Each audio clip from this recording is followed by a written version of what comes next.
Assalamualaikum warahmatullahi wabarakatuh. Ketemu lagi dengan Ustadz Yogi dalam mata pelajaran Bahasa Indonesia. Kali ini kita masuk ke dalam materi baru yaitu tentang cerpen. Tapi sebelum lanjut, ada baiknya kita mengucapkan bismillah terlebih dahulu agar pembelajaran kali ini dapat berjalan dengan lancar. Bismillahirrahmanirrahim. Untuk yang pertama, kita akan membangun sikap peduli melalui cerpen. Apa itu cerpen? Ustadz akan mengulas kembali mengenai pengertian cerpen. Menurut KBBI, cerpen adalah kisahan pendek atau kurang dari 10.000 kata yang memberikan kesan tunggal yang dominan dan memusatkan diri pada satu tokoh dalam satu situasi atau pada suatu ketika. Jadi, dapat disimpulkan bahwa cerpen adalah cerita yang mengisahkan konflik kehidupan para pelaku atau tokoh secara singkat, padat, dan mengesankan. Ustadz akan memberikan satu contoh cerita pendek yang Ustadz jabarkan dalam bentuk video foto. Jadi maka dari itu, Ustadz harap kalian mendengarkannya dengan seksama. Cerpen tersebut berjudul Kartu Pos dari Surga, karya Agus Nur. Mobil jemputan sekolah belum lagi berhenti. Beningnya langsung meloncat menghambur. "Hati-hati!" teriak sopir. Tapi gadis kecil itu malah mempercepat larinya. Seperti capung, ia melintas halaman. Ia ingin segera membuka kotak pos itu. Pasti kartu pos dari mama telah tiba. Di kelas tadi, ia sudah sibuk membayang-bayangkan. Bergambar apakah kartu pos dari mama kali ini? Hingga bu guru menegurnya karena terus-terusan melamun. Beningnya tertegun, mendapati kotak itu kosong. Ia melongok. Barangkali kartu pos itu terselip di dalamnya. Tapi memang tak ada. Apa mama begitu sibuk hingga lupa mengirim kartu pos? Mungkin Besari sudah mengambilnya. Beningnya pun segera berlari berteriak, "Bi! Bibi!" Ia nyaris kepleset dan menabrak pintu. Besari yang sedang mengepel sampai kaget melihat beningnya terengah-engah begitu. "Ada apa, Non? Kartu posnya udah diambil Bibi ya?" Tongkat pel yang dipegangnya nyaris terlepas. Dan Besari merasa mulutnya langsung kaku. Ia harus menjawab apa? Besari bisa melihat mata kecil yang bening itu seketika meredup. Seakan sudah menebak, karena ia terus diam saja. Sungguh, ia selalu tak akan tahan melihat mata yang kecewa itu.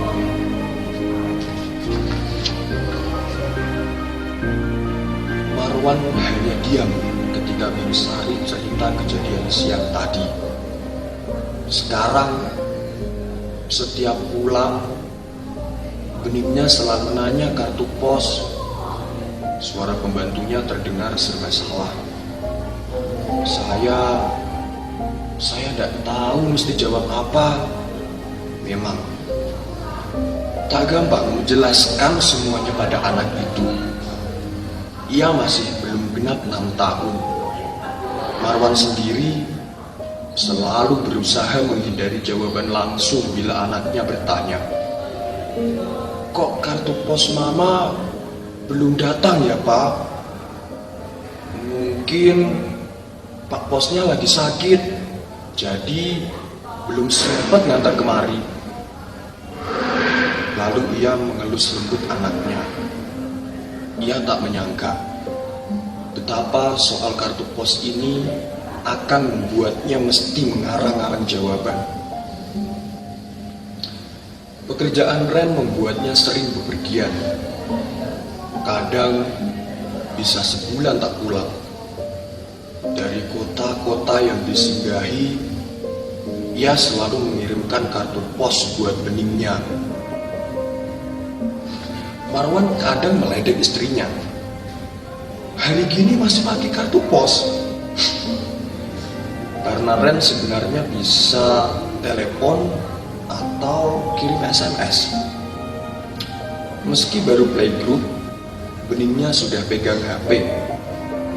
Sekolahnya memang mengharuskan setiap murid punya handphone agar bisa dicek sewaktu-waktu, terutama saat bubaran sekolah untuk berjaga-jaga kalau ada penculikan.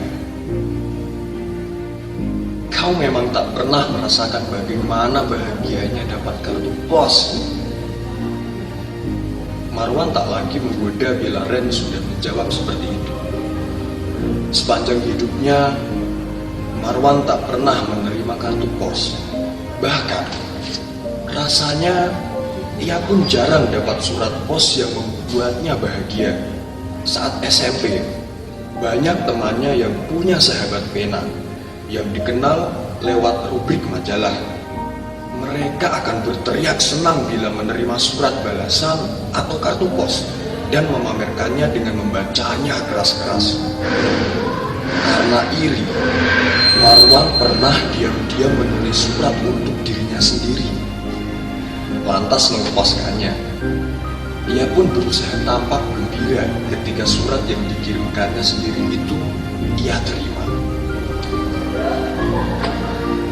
Ren sejak kanak sering menerima kartu pos dari ayahnya yang pelaut. Setiap kali menerima kartu pos darinya, aku selalu merasa ayahku muncul dari negeri-negeri yang jauh. Negeri yang gambarnya ada dalam kartu pos itu, ujar Ren. Marwan ingat bagaimana Ren bercerita dengan suara penuh kenangan. Aku selalu mengeluarkan semua kartu pos itu setiap ayah pulang. Ren kecil duduk di pangkuan, sementara ayahnya berkisah keindahan kota-kota pada kartu pos yang mereka pandangi. Itulah saat-saat menyenangkan dan membanggakan punya ayah pelaut. Ren merawat kartu pos itu seperti merawat kenangan. Mungkin aku memang jadul. Aku hanya ingin beningnya punya kebahagiaan yang aku rasakan. Tak ingin berbantahan, Marwan diam. Meski tetap saja ia merasa aneh.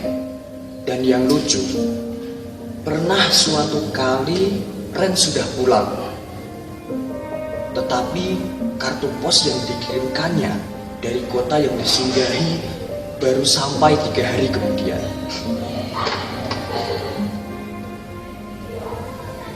Ketukan itu membuat Marwan bangkit dan ia mendapati beningnya berdiri sayu menenteng kotak kayu.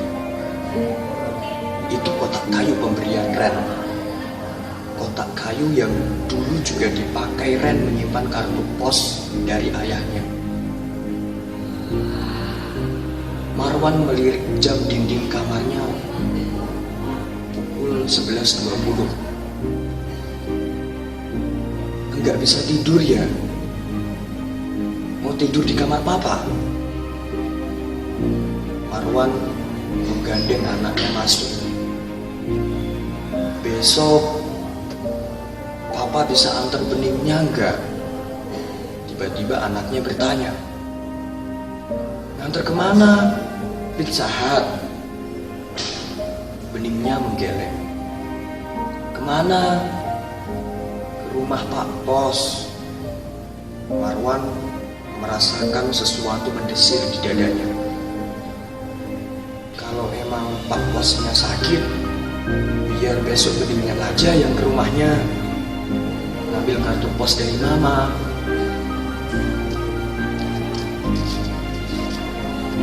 Marwan hanya diam. Bahkan ketika anaknya mulai mengeluarkan setumpuk kartu pos dari kotak itu, Ia mencoba menarik perhatian beningnya dengan memutar DVD Pocoyo, kartun kesukaannya. Tapi beningnya terus sibuk memandangi gambar-gambar kartu pos itu. Sudut kota yang tua, siluet menara dengan gambar burung-burung melintas langit jernih, sepeda yang berjajar di tepian kanal, pagoda kuning keemasan, deretan kafe payung warna sepia, dermaga dengan deretan yak tertambat, air mancur dan pot patung bocah bersayap, gambar pada dinding goa, bukit karang yang menjulang. Semua itu menjadi tampak lebih indah dalam kartu pos. Rasanya, ia kini mulai dapat memahami kenapa seorang pengarang bisa begitu terobsesi pada senja dan ingin memotongnya menjadi kartu pos buat pacarnya. Andai ada Ren, pasti akan dikisahkannya gambar-gambar di kartu pos itu hingga beningnya tertidur. Bagaimanakah ia mesti menjelaskan semuanya pada bocah itu? Bilang saja mamanya pergi, kata Ita, teman sekantor saat Marwan makan siang bersama. Marwan masih ngantuk karena baru tidur menjelang jam 5 pagi. Setelah beningnya pulas. Bagaimana kalau ia malah terus bertanya, kapan pulangnya? Ya sudah, kamu jelaskan saja pelan-pelan yang sebenarnya. Itulah, ia selalu merasa bingung dari mana ia mesti memulainya. Marwan menatap Ita yang tampak memberi isyarat agar ia melihat ke sebelah. Beberapa rekan sekantornya terlihat tengah memandang mejanya dengan mata penuh gosip. Pasti mereka menduga ia dan Ita. Atau kamu bisa saja tulis kartu pos buat dia, seolah-olah itu dari Ren. Marwan tersenyum, merasa lucu karena ingat kisah masa lalunya. Mobil jemputan belum lagi berhenti ketika Marwan melihat beningnya meloncat turun. Marwan mendengar teriakan sopir yang menyuruhnya hati-hati. Tetapi bocah itu telah melesat menuju kotak pos di pagar rumah. Marwan tersenyum. Ia sengaja tak masuk kantor untuk melihat beningnya gembira ketika mendapati kartu pos itu. Kartu pos yang diam-diam ia kirim. Dari jendela, ia bisa melihat anaknya memandangi kartu pos itu. Seperti tercekat. Kemudian berlari tergesa masuk rumah. Marwan menyambut gembira ketika beningnya menyodorkan kartu pos itu. Wah, udah datang ya kartu posnya. Marwan melihat mata beningnya berkaca-kaca. Ini bukan kartu pos dari mama. Jari mungilnya menunjuk kartu pos itu. Ini bukan tulisan mama, Pak. Marwan tak berani menatap mata anaknya ketika beningnya terisak dan berlari ke kamarnya. Bahkan membohongi anaknya saja, ia tak bisa. Barangkali memang harus berterus terang. Tapi bagaimanakah menjelaskan kematian pada anak seusianya? Rasanya akan lebih mudah bila jenazah Ren terbaring di rumah. Ia bisa membaringkan dan membiarkan beningnya melihat mamanya untuk terakhir kali. Membiarkannya ikut ke pemakaman. Dan mungkin ia akan terus-terusan menangis karena merasakan kehilangan. Tetapi rasanya jauh lebih mudah menenangkan beningnya dari tangisnya ketimbang harus menjelaskan bahwa pesawat Ren jatuh ke laut dan mayatnya tak pernah ditemukan. Ketukan gugup di pintu membuat Marwan bergegas bangun. 12 lewat. Sekilas ia melihat jam kamarnya. Ada apa? Marwan mendapati Biksari yang pucat. "Beningnya, Tuan, beningnya." Bergegas, Marwan mengikuti Biksari dan ia tercekat di depan kamar anaknya. Ada cahaya terang keluar dari celah pintu yang bukan cahaya lampu, cahaya yang terang keperakan. Dan ia mendengar beningnya yang cekikikan riang, seperti tengah bercakap-cakap dengan seseorang. Hawa dingin bagai merembes dari dinding. Bau wangi yang ganjil mengambang, dan cahaya itu makin menggenangi lantai. Rasanya ia hendak terserap amblas ke dalam kamar. "Beningnya! Beningnya!" Marwan segera menggedor pintu kamar yang entah kenapa begitu sulit ia buka. Ia melihat ada asap lembut, serupa kabut, keluar dari lubang kunci. Bau sangit membuatnya tersedak, lebih keras dari bau amoniak. Ia menduga terjadi kebakaran dan makin panik membayangkan api mulai melahap kasur. "Beningnya! Beningnya!" Biksari ikut berteriak memanggil. "Buka beningnya! Cepat buka, nak! Buka beningnya!" Entahlah berapa lama ia menggedor, ketika akhirnya cahaya keperakan itu seketika lenyap dan pintu terbuka. Beningnya berdiri sambil memegangi selimut.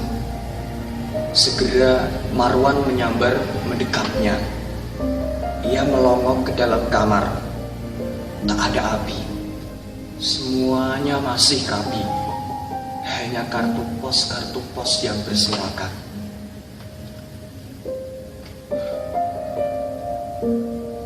"Tadi Mama datang, Pak." Pelan beningnya bicara. "Kata Mama, tukang posnya emang sakit. Jadi Mama mesti nganter kartu posnya sendiri." Beningnya mengulurkan tangan. Marwan mendapati sepotong kain serupa kartu pos dipegangi anaknya. Marwan menerima dan mengamati kain itu. Kain kafan yang tepiannya kecoklatan bagai bekas terbakar. Singapura, Yogyakarta, 2008. Nah, setelah kalian mendengarkan cerpen Surat Pos dari Surga karya Agus Nur, maka tentu akan timbul pertanyaan bagaimana ciri-ciri dari cerpen dan bagaimana sajakah unsur-unsur pembangun cerpen. Nah, untuk yang pertama, Ustadz akan menjelaskan ciri-ciri cerpen. Ciri-ciri cerpen yang pertama yaitu memiliki jumlah kata tidak lebih dari 10.000 kata. Ini sudah Ustadz jelaskan waktu menjelaskan pengertian cerpen. Yang kedua, penulis lebih singkat dibandingkan dengan novel. Penulisannya lebih singkat dibandingkan dengan novel. Kalau novel itu lebih dari 25.000 kata, tapi kalau cerpen hanya 10.000 kata, tidak lebih dari 10.000 kata. Yang ketiga yaitu menggambarkan kehidupan sehari-hari. Selanjutnya, tidak mencerminkan semua kisah tokohnya, hanya intinya saja. Jadi maksudnya di sini kalau cerpen itu hanya mengambil kisah penting saja, tidak semua kisah tokohnya. Selanjutnya, adanya sebuah konflik sekaligus penyelesaian konflik. Terakhir, bersifat fiktif. Ini merupakan ciri-ciri dari cerpen. Jadi Ustadz harap kalian paham apa itu ciri-ciri cerpen. Selanjutnya,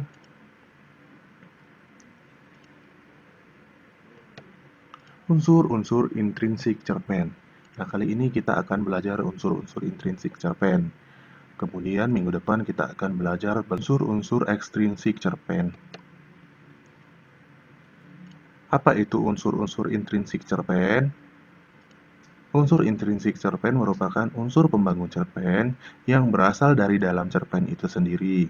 Jika diibaratkan sebuah bangunan, maka unsur intrinsiknya adalah komponen-komponen bangunan. Apa saja unsur intrinsik sebuah cerpen? 1. Tokoh dan perwatakan atau penokohan. Yang kedua, alur atau plot. Yang ketiga, latar atau setting. Yang keempat, tema, nilai, amanat, mood, dan tone. Yang kelima, sudut pandang pengisahan. Yang keenam, gaya bahasa. Untuk yang pertama yaitu tokoh dan perwatakan atau penokohan. Tokoh adalah pelaku-pelaku yang terlibat di dalam cerita dan peristiwa dari suatu cerpen. Tokoh adalah karakter yang menjadi pembawa pesan hingga amanat yang ingin disampaikan oleh penulis. Sedangkan penokohan adalah cara penulis untuk membedakan jenis karakter atau sifat seseorang tokoh yang ingin dibangun. Ada 3 jenis penokohan. Yang pertama, yaitu tokoh protagonis. Apa itu tokoh protagonis? Yaitu tokoh utama yang mendukung cerita atau tokoh baik. Yang kedua ada tokoh antagonis. Tokoh antagonis adalah tokoh yang memiliki konflik dengan protagonis. Biasanya disebut dengan tokoh jahat. Yang ketiga ada tritagonis. Apa itu tokoh tritagonis? Yaitu tokoh pembantu atau penengah. Ini yang disebut dengan tokoh dan perwatakan atau penokohan. Yang kedua, alur atau plot. Alur atau plot adalah bagian-bagian yang membentuk suatu cerita dan kisah dari suatu cerpen. Misalnya, plot memiliki pengenalan tema dan tokoh, awal mula konflik, puncak konflik, hingga bagaimana penyelesaiannya. Plot atau alur yang biasa terdapat dalam cerpen adalah sebagai berikut. 1. Orientasi. Apa itu orientasi? Orientasi adalah pengenalan tokoh. Yang kedua, komplikasi. Awal mula konflik muncul. Yang ketiga, pencapaian konflik atau konflik semakin berkembang. Yang keempat, puncak konflik atau klimaks. Yang kelima adalah evaluasi menuju penyelesaian konflik. Dan yang keenam, resolusi, yaitu penyelesaian konflik. Yang ketujuh ada koda. Apa itu koda? Yaitu penutup. Selanjutnya yang ketiga ada latar atau setting. Apa itu latar atau setting? Latar atau setting adalah tempat, waktu, lingkungan, peristiwa terjadi. Yang keempat ada tema, nilai, amanat, mood, dan tone. Merupakan pesan positif yang dihasilkan dari cerpen yang dibuat. Itu merupakan amanat. Sedangkan tema merupakan gagasan utama yang menjalin struktur cerita, persoalan peristiwa-peristiwa yang dibawakan pada suatu cerpen. Mood merupakan perasaan atau rasa. Tune merupakan nada atau pembawaan suasana cerpen. Selanjutnya ada sudut pandang pemisahan.